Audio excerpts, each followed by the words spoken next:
Lutter contre l'antisémitisme et la violence en transmettant l'histoire, c'est le but de cette journée organisée à Drancy, à l'initiative de l'imam Hassan Chalgoumi.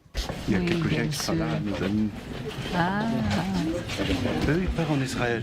Aujourd'hui, ici, on rend hommage à toutes les victimes des nazis, celles de la ville de Drancy, et en même temps, c'est un message d'espoir.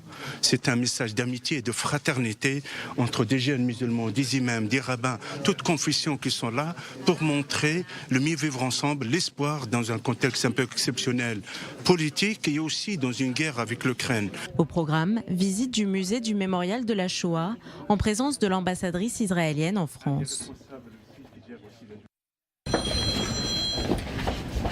Au-dessous de cette verre, il a la mort.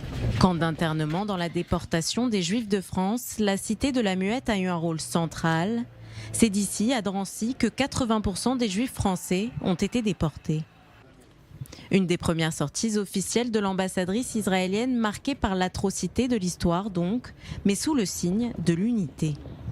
On ne peut pas l'oublier, alors c'est très important d'être ici, de voir dans les yeux et de le raconter à notre jeune fils et filles qui sont... Prières, discours de paix, une journée pour la tolérance en présence de jeunes de toutes confessions religieuses. Avant de terminer la rencontre à la mosquée de Drancy. Nous allons commémorer les 10 ans, dans quelques jours, les 10 ans de l'attentat de l'école aux Aratora de Toulouse et que nous commémorons en ce moment les assassinats aussi des militaires de Toulouse et de Montauban. C'est un beau symbole d'unité, d'interreligiosité et c'est un thème très important aujourd'hui. Une initiative appréciée à quelques jours de la commémoration des attentats de Toulouse.